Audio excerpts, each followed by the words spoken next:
दैवत राजे शिवछत्रपती महाराज,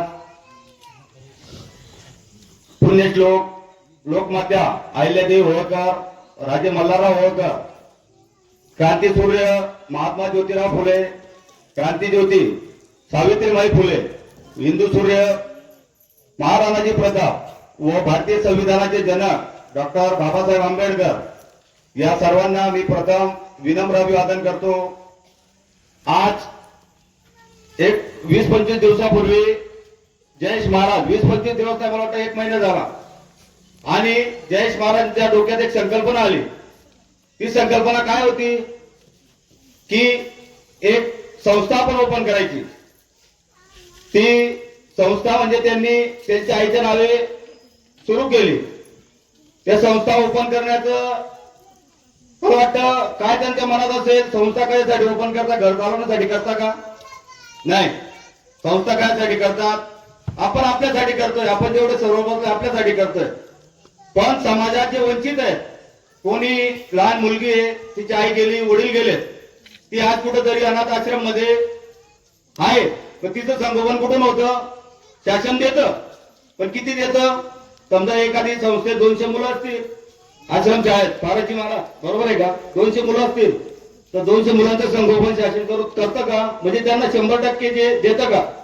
त्यातले काहीतरी टक्के असेच जे आपण आता जयेश महाराज जी संकल्पना होती ही खूप उत्कृष्ट संकल्पना आहे। समजा आज आपल्या गावात नसतील, पण आपण बाहेर जातो, माता भगिनी सर्व ज्येष्ठ मंडळी सांगतो, आपण बाहेर कधीतरी जातो, विठ्ठल दादा असतील, दादा आपण आपल्या नातूच्या किंवा नातू याच्या वाढदिवसानिमित्त संस्थेत जातात, काय हाल असते बरं? खूप भयानक हाल असते त्या लोकांची, पण त्यांना त्यांचं कोण बघेल? आपण तर आपलं बघतो, आता घरी जाऊ, आपण मस्त जेवू, आपल्या मुलाबाळांशी बोलू, पण त्यांचं काय?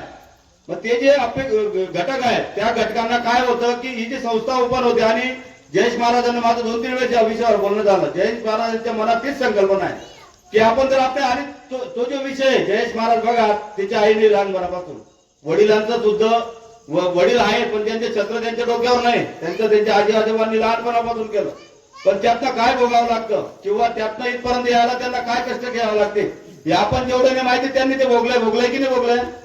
त्यांनी ते भोगलंय।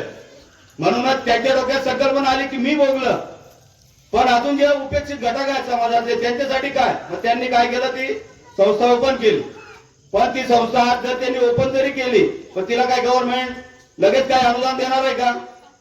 नाही देणार। त्यासाठी आपल्याला काय करायचंय? आपल्या परीने जे काही मदत होईल ती मदत आपण आपल्या जे काय असं नाही, हे बंधन नाही की एवढं द्या, ती जी काही मदत होणार आहे, आणि मी आपल्या सर्वांच्या साक्षीने अत्यंत जबाबदारीने एक आपल्या सर्वांना सांगतो की जयेश महाराज यांना सुद्धा विनंती, महाराज हा पहिला कार्यक्रम आणि शेवटचा कार्यक्रम नाही।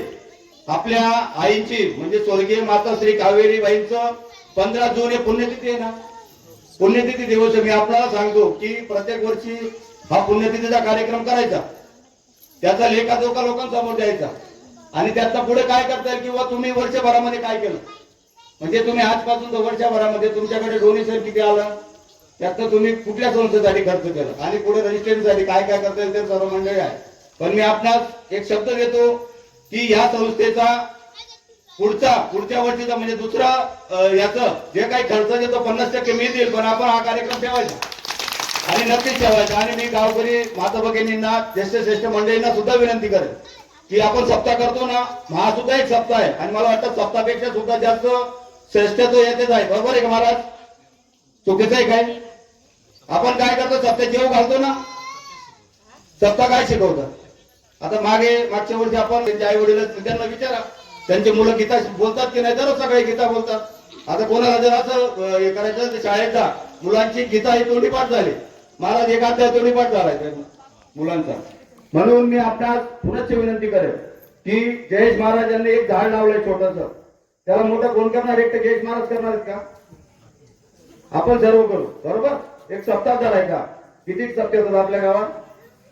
3-4 जे होते, अजून एक सप्ताह वाढला असं समजायचं, पण यासाठी जी काही मदत करता येईल ती मदत करायची।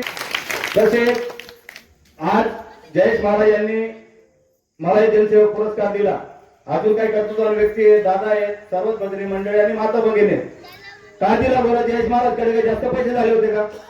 नाही, त्याचं कारण असं आहे की आपण समाजात जे काही कार्य करतो ते आपल्या समवेत अजून काहीतरी लोक उघड्या डोळ्याने ते बघतात आणि काय बघतात, का दिला बरं कर्तृत्व पुरस्कार आपण, आणि एवढ्या लोकांपर्यंत समित नाही, अजून काहीतरी जी कमिटी आता ही कावेरी आईसाहेब कावेरी संस्था ही कमिटी अजून वाच करणार आहे.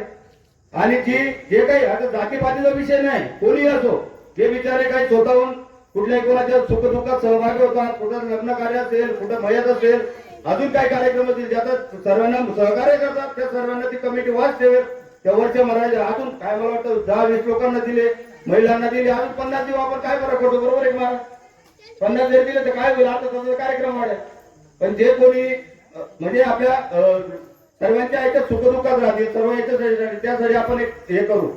त्यासाठी सर्व आजी मंडळी, पाराजी महाराज असतील, आपल्या जिल्हा परिषद गटाचे माजी जिल्हा परिषद सदस्य, जिल्हा प्रमुख रावसाहेबजी असतील, आपल्या गावचे पोलीस पाटील असतील, सर्वच मंडळी हे आज आकाशवाडी येते या छोटे काही कार्यक्रमाला असे ना आले, त्यासाठी मी सर्वांचा आभार मानतो व आम्हाला आज बोलवलं, मला सुद्धा जनसेवक पुरस्कार दिला याबद्दल आपण मी सर्वांचे आभार मानतो आणि थांबतो.